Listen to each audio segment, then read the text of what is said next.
Quirky fan block, let's do it, but quilt as you go. Welcome to Poole TV, I'm Monica, and if you're new here, I post a video every week about how I make my quilt as you go quilts. For the past 7 weeks, I've been challenging myself to design a different quilt as you go stitch and flip block, and it's going pretty well. And the reason why I decided to do this was because I make so many samples, and rather than them just hanging around the studio without a purpose, I decided to make them all 10-inch blocks, and then we're going to join them all together at the end to make one complete scrappy quilt as you go quilt.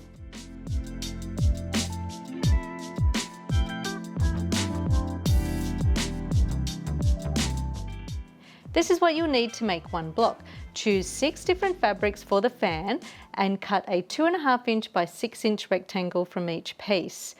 For the background fabric, choose a non-directional print and cut a 4-inch square and cut that square once on the diagonal. All of the other strips are 2 inches wide and you will need to cut 2 at 7 inches, 2 at 8 inches and 2 at 10.5 inches. For the bottom of the fan, you'll need a 3-inch square cut once on the diagonal and a 2-inch square. You'll also need your 10-inch square of backing fabric with your 9-inch square of batting positioned in the center so that you have the 1/2 inch gap all the way around the edge. And I've held my layers together with a light application of basting spray, but you can also use a couple of dabs of craft glue to hold it together, just like I've shown in some of my other videos. Now all of these blocks start at 10 inches and they're designed to be joined together with my easy cover strip method on the back, just in the same way that I did with my string quilt. And if you want to use the regular joining strip method, just cut your batting to the same size as your backing fabric. Here are the measurements. Take a screenshot or head to our blog. So first of all, we're going to make a simple wedge-shaped template out of some plain printer paper. To make your template, fold one edge of the paper over just by about 3 inches or so and crease the paper, making sure that it's nice and straight on both edges. And then I'm going to take my ruler and I'm going to cut a line that is 1.25 inches away from the folded edge. You can either mark this with a sharp marker and cut it with scissors. I'm using a rotary cutter. If you are concerned about the paper blunting the blade, you can just use a secondary rotary cutter or an old blade. Then I'm going to cut along here 6 inches. So I just have myself a rectangle now, which is 2.5 inches wide by 6 inches long. Placing it back over on the fold, I'm just going to, from one end, measure across 3/8 of an inch from the folded edge of the paper. Now connect that mark with the top corner of the paper and cut. When I open that out, I now have a wedge shape. The bottom end here is going to measure 3/4 of an inch. It measures 2.5 inches across the top and it is 6 inches long. Next, take 3 rectangles for the fan and stack them all on top of each other with the wrong side facing up. Then take your template and hold it in place with a couple of dabs of glue and then cut it to the same size as your template. Cut one side and then spin the cutting mat to cut the other side. I've got them with the wrong side facing up, so I'm not putting glue on the right side of the fabric. Do the same to the other 3 rectangles for the fan. You can cut your templates out any way that you like, but I found this is the easiest way to get it accurate.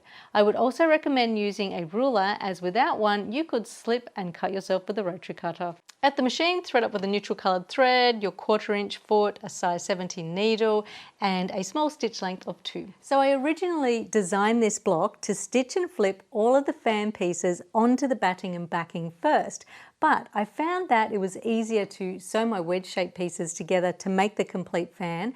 Then I could centre the fan onto the batting and backing before I started stitching and flipping all of the other pieces on. This just made the process a little bit more user-friendly for everyone. Start sewing the pieces together in pairs and then press the seams open and then sew the pairs together to make the complete fan, and once again come back and press those seams open.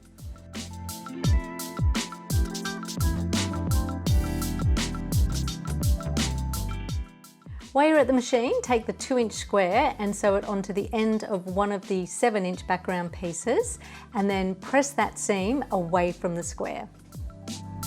So now it's time to mark up the block. To mark the block, I'm using a 4B lead pencil. This is a really nice soft lead, so it means that to mark my lines, I don't have to press very hard at all. And you want to avoid making dark lines because dark lines could show through on light fabrics. First line I'm going to mark is a diagonal going from corner to corner. This is going to be the angle in which our fan is going to be placed. Now I'm going to mark a border all the way around the edge of the block that is 1.25 inches away from the edge of the fabric. I have my 1.25 inch line on the edge of the fabric here, and I'm going to mark this line around all 4 edges.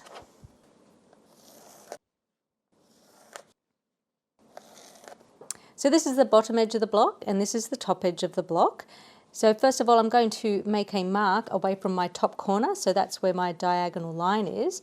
I'm just going to measure down 5 3/8 inches and make a tiny little mark there, and then measuring across the top from the corner 5 3/8 and make another little mark there, and then I'm going to connect those marks and draw a line going across. Now you can double check that this angle is nice and correct by using that center diagonal line and placing a line on your ruler on that line and then connecting your marks up on either side, and you know that that is going to be a nice 45-degree line. From the opposite bottom corner, mark a line that is 6.5 inches away from the corner across the bottom edge, and then the same thing but working up our side edge. We want to make a mark that's 6.5 inches going up the side, make a little mark there, and then we want to connect those two lines, and once again you can make sure that it is a correct 45-degree angle by making sure that a line on your ruler is on our center diagonal line, and then we can just connect that line going across like that. We want to do the same thing again, but this time we're going to measure 4 1/8 away from our corner and mark a line going across the bottom edge, and 4 1/8 going up the side edge, and then connecting those marks to give us another 45-degree diagonal angle. You'll know that this is the top of the fan block because there's one line there, and the bottom of the fan has 2 diagonal lines. So if you didn't get all of that, I'll have a diagram on my blog. Now let's take that fan and position it onto the block. Take your fan and position it onto your block with the center seam of the fan aligned with the center diagonal line of the block. We also want to line up the center bottom edge of the fan with our 6.5 inch diagonal line. Smooth it out. Now we just want to double check that the fan is centered. So double check that the distance at the top edge of the fan on our marked line is, so here we've got 3/4 inch, and on this side here, oh, it's a little bit less than 3/4 inch. So I'm just going to smooth that over just to make sure that I can have that an even distance from both edges, 5/8 and 5/8. Then just double check that the distance at the bottom is the same also. So here from this line across to the bottom of the fan, I've got 1.25 inches, and I also have 1.25 inches from the other side.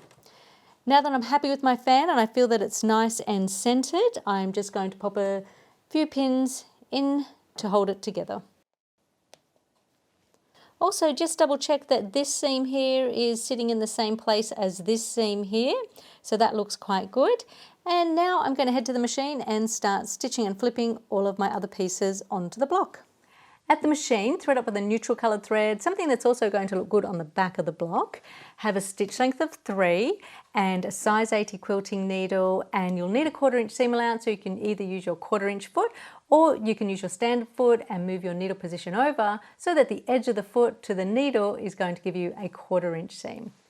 We're going to sew a triangle onto the top edge of the fan first of all. Before you do that, just double check that this seam here is level with our outer marked border line and also our diagonal line here.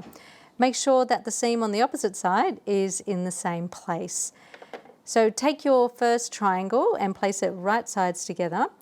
Line it up with our diagonal marked line here. Center this piece, and we're going to sew a 1/4 inch away from our outer border lines. And the reason why we're going to do this is, once again, we just want to make sure that our stitches don't end up crossing over and looking messy on the back. So we're going to mark our first dot here, so that's 1/4 inch away from the marked line, and our other one here, which is also 1/4 inch away from the marked line.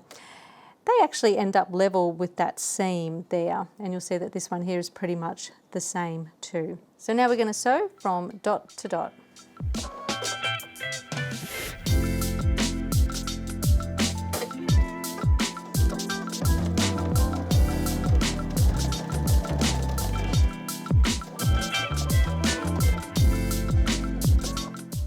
Before we flip over our piece, just trim away any excess fabric and then flip the triangle over to the right side. The triangle doesn't have to be stitched on perfectly. When you fold it over, just so long as it fills in this triangle we've marked onto the batting. Now let's sew on the bottom triangle. With this triangle here, just fold it in half, just to mark the center. Just make a little crease there for the center. And we're going to position this piece on the center seam of our fan, and we're aligning this with our 6.5 inch diagonal line.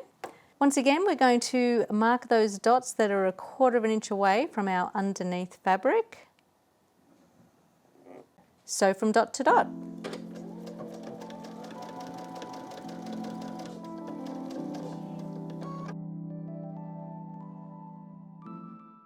Trim away the excess fabric from the seam and flip your triangle over to the right side. Just make sure that the point of the triangle is aligning up with our center diagonal line. I'm just going to hold the corner of the triangle in place with a little dab of fabric glue, just making sure that it lines up with my center diagonal line. Next step is to sew on the side edges of the fan. We're going to do this with our 7-inch piece and our other 7-inch piece with the 2-inch square sewn on the bottom.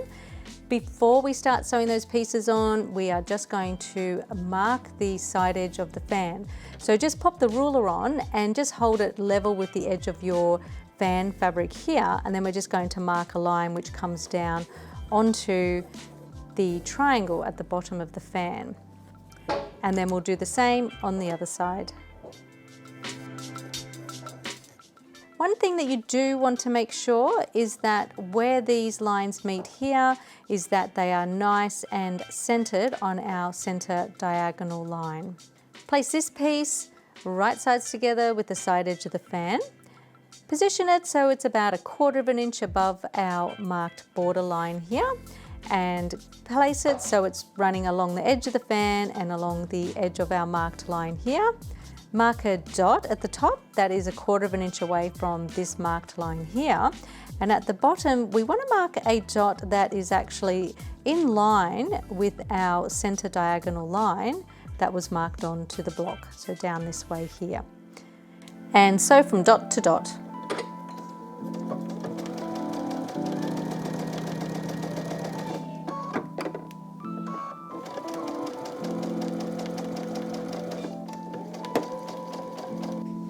Trim away the excess fabric and flip your piece over to the right side. Now take this piece with our square sewn onto the bottom end and place it right sides together. Now align up this seam with our underneath seam and lining our piece up so it's running level with the side edge of the fan, and we're just going straight down, just staying in that same angle. So mark your first dot so that it's going to be 1/4 inch away from our marked border line. So that's going to be about there. And mark this dot 1/4 inch away from this marked border line. Sew from dot to dot.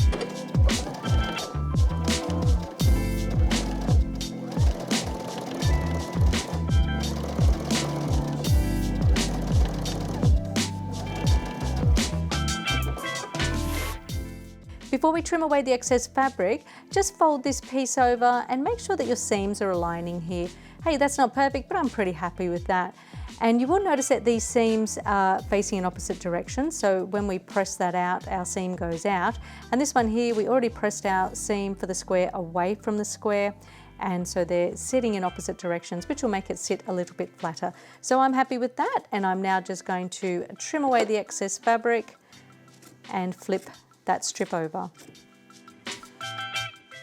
Take your other background triangle and place it right sides together so that it runs across this square piece here.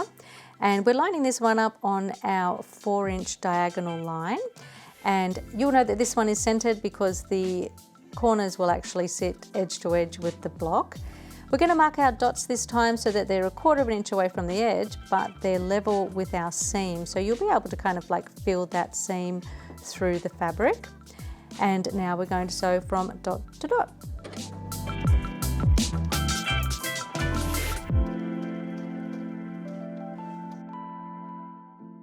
Just before you trim away the excess fabric, just have a little peek and make sure that you did actually stitch from dot to dot. So I'm just going to trim away the fabric and flip that piece over.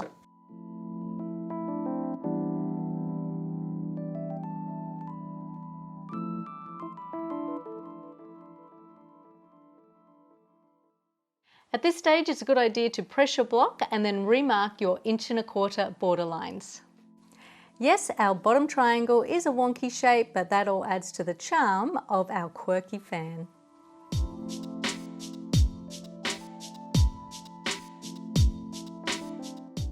Time for the side borders. Double check that these points are going to be 1/4 inch away from our marked lines. So take your side piece and place it right sides together and align it with the marked line. These pieces are a little bit longer than required, so just position them so you've got an even amount extending past our 1¼ border line at the top and at the bottom. We're going to mark our dots, and our dots are 1/4 inch away from our border line. Sew from dot to dot and then sew on your opposite border piece in the same way.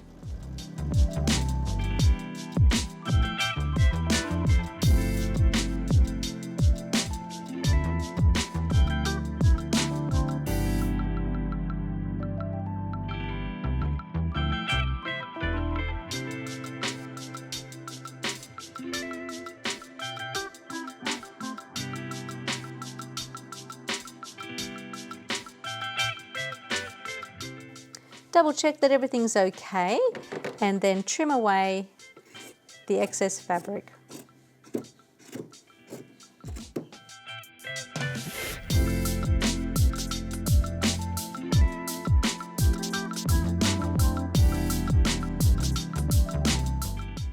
Now sew on the remaining side borders, lining them up with the marked line, and this time you can sew all the way from edge to edge of the block and do the same on the other side. Oh, and if you're wondering what this is my tailor's awl, and I use this to ease the fabric towards the foot just to prevent the fabric from stretching as I'm sewing.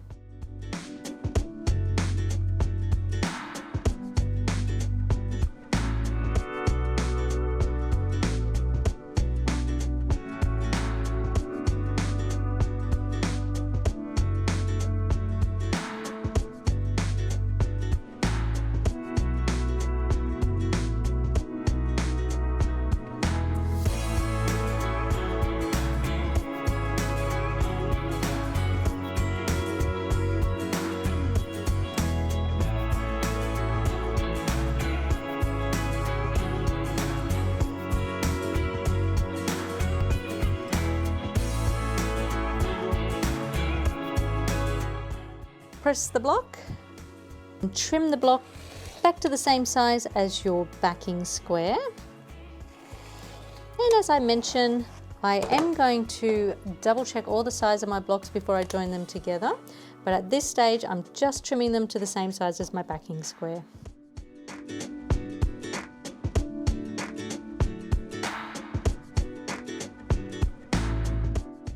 So this is actually a large area without any quilting, so we are going to come back and stitch in the ditch of each fan seam. To stitch in the ditch, you could either use your walking foot. I'm just going to use my open toe foot so I can see where I'm sewing. I've still got that stitch length on of 3 and my quilting needle. I just have changed my top thread, so I'm using a light pink color so that it blends in with my fabrics. And stitching in the ditch is basically just stitching in that seam, and we're just reinforcing the block just to give it more of a quilted effect. Start and finish each row of stitching with an automatic tie-off or a little reverse stitch.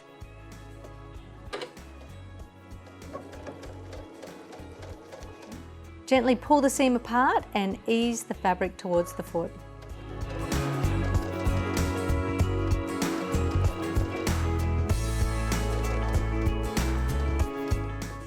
Stitch every seam of the fan in the same way. So that's how you make a quirky fan quilt as you go block, and if you're joining in with our quilt as you go along, you'll need to make 2. Another fun idea is if you want to make this fan block in a repetitive design in a quilt, make all of your fan blocks so that they're all facing in the same direction. Then you can have some fun and spin them around and play with all different fun layouts. Facing in looks good, so does facing out. A row of fans facing in one direction and a row of fans facing in the other direction. The possibilities are endless. So we've had a really busy week at the Pattern Pool studio. If you're wondering what these bugs are behind me, they're going to be a new applique series. So if you're interested, head to our website and sign up for our email newsletter. So thanks for watching everyone, and I'll see you next week. Bye.